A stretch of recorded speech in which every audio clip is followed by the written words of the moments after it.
If you're working hard, paying your bills, maybe even have a decent salary, but your bank account never seems to grow, you might not be bad with money. You might just be stuck in asterisk middle-class habits that were sold to you as normal, responsible, and smart, but are actually designed to keep you exactly where you are. In this video, we're breaking down asterisk 7 middle-class money habits that secretly keep you poor asterisk asterisk. If you catch yourself in even one of these, that's not a reason to feel ashamed. It's a wake-up call that your financial identity needs to change. Stay to the end, because habit number 7 is the one most people never question, and it's the reason they work for 40 years and still end up stressed about money. This is for you if you live in the US, Canada, the UK, Australia, or anywhere in the Western world. You're an employee, a student, maybe a side hustler, and you're tired of feeling like money controls you instead of the other way around. You've done everything right. Go to school, get a job, pay your bills, maybe save a little. But you're realizing that doing it right still doesn't make you free. That's because wealth isn't just about what you do with money. It's about how you think about money. And most middle-class thinking is built to keep you comfortable, not free. Let's start with habit number 1. The first middle-class habit is equating a stable paycheck with real security . If you grew up middle class, you probably heard the same message. Get a safe, secure job with benefits. That's security. That's success. So your identity becomes, I'm a responsible person because I have a steady job and a paycheck every 2 weeks. Here's the problem. A paycheck is security until it is. It's one income source controlled by someone else that can disappear with a layoff, a recession, or one bad quarter. The rich don't define security as one job that pays me regularly. They define security as multiple income streams and assets that keep paying me even if one source disappears. The psychological trap is this. As long as you believe your paycheck is security, you don't feel urgency to build real security. You stay loyal to a job that can replace you in a week, instead of being loyal to your future self. This doesn't mean quit your job tomorrow. It means start seeing your job as fuel to build assets and skills, not the final destination. The habit to break, thinking, I'm safe because I have a good job. The new identity, I'm building security outside my job so no one decision can destroy my life. Habit number 2. Confusing looking successful with being successful. Middle-class culture is obsessed with visible signs of money. The nice car, the latest phone, the trendy apartment, the perfect vacation.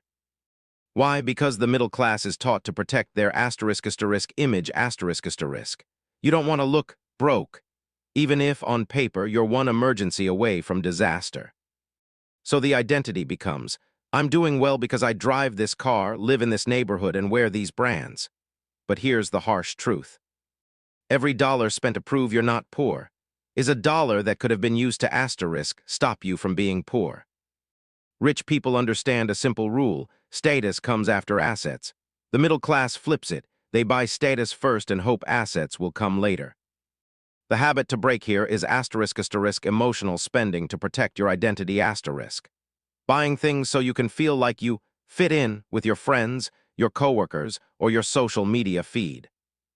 Ask yourself, am I buying this because it builds my net worth, or because I'm afraid of looking like I don't have money? The day you start valuing net worth over social worth your financial life starts changing, quietly in the background. Habit number 3 is subtle but deadly, making money decisions based on monthly payments instead of total cost. This is everywhere. I can afford this car. It's only $400 a month. The phone is basically free, just $50 extra per month on the plan. The furniture is only $60 a month, no interest for 12 months. Middle-class identity here is, as long as I can handle the monthly payment, I'm being responsible. But that mindset was designed for you not by you . It keeps you in a constant chain of payments, always committed, always stretched. The rich think in total cost and opportunity cost. If I lock myself into this payment for the next 5 years, what can I do? What if I invested that same amount every month instead? The psychological trap is that monthly payments make expensive things feel emotionally cheap. You feel like you're in control, but really, you've just sold your future income for a present feeling. Breaking this habit starts with one simple shift. Stop asking, "Can I afford the payment?" Start asking, "Is this purchase worth the total cost? And what else could this money do for my future?" Habit number 4. Not wanting to look at the numbers. This is one of the most common middle-class behaviors. You kind of know your situation is bad, so you avoid opening the banking app. Ignore the credit card statement and never calculate your net worth. You tell yourself, "I'm not a numbers person. I'll deal with it later. As long as the bills are paid, I'm fine." That's not laziness, that's identity protection. Because if you face the numbers, you have to face the gap between who you think you are and what your actual financial reality looks like. But here's the uncomfortable truth. You cannot escape a situation you refuse to measure. Wealthy people know their numbers, how much they own, how much they owe, how much they save and invest every month, how long they can survive if the income stops. When you avoid the numbers, you're saying, "My short-term comfort is more important than my long-term freedom." Breaking this habit doesn't mean becoming a spreadsheet expert overnight. It starts with simple steps. Log in and write down everything you owe. Write down everything you own. Track what comes in and what goes out for 1 month. You might not like what you see at first, but that discomfort is the doorway to control.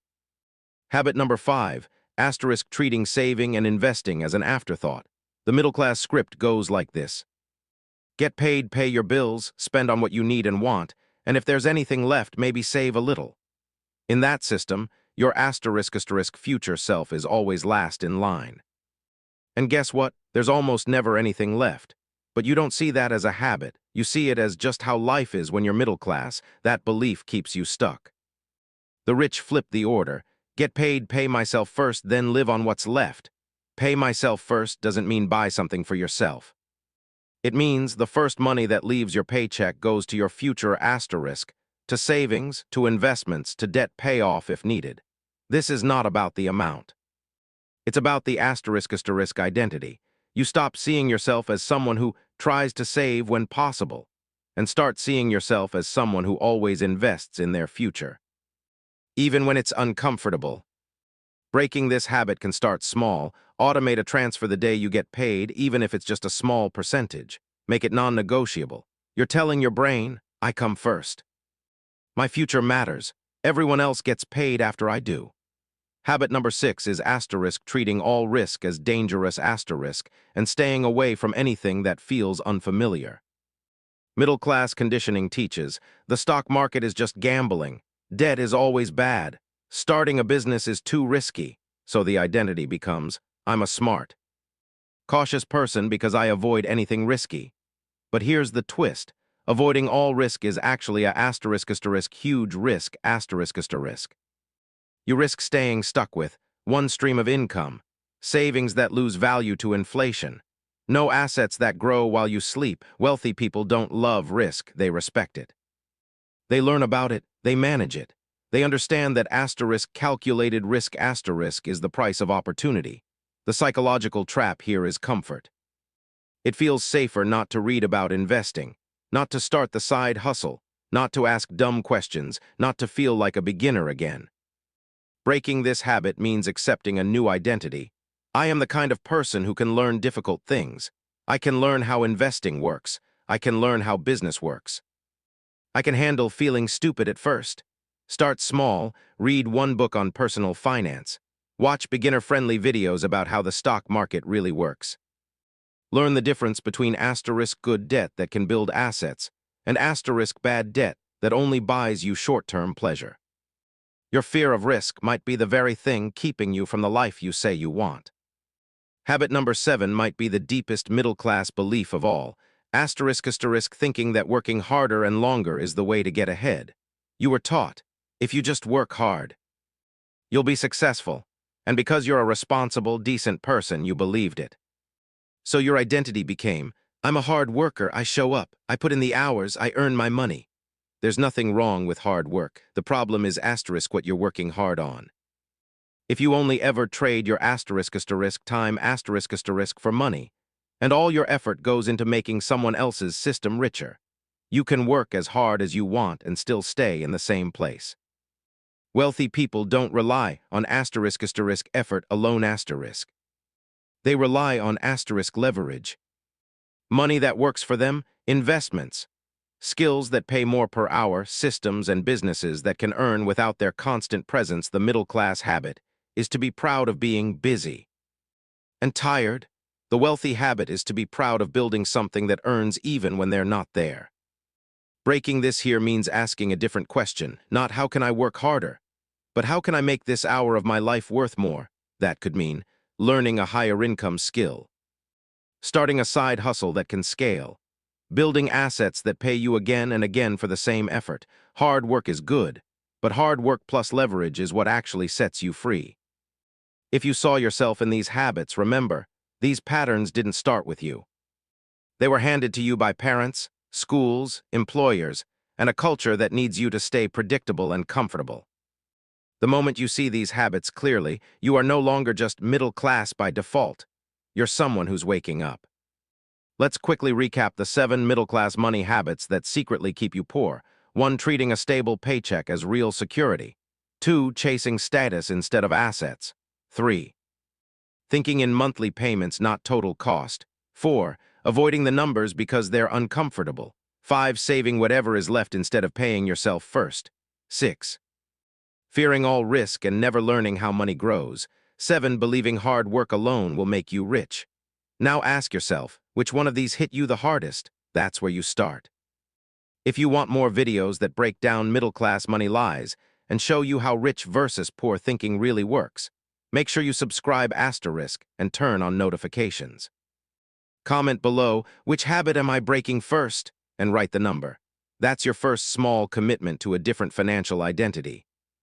Thanks for watching, and remember, your circumstances are not your destiny. The moment you change how you think asterisk about money, you start changing how money works in your life.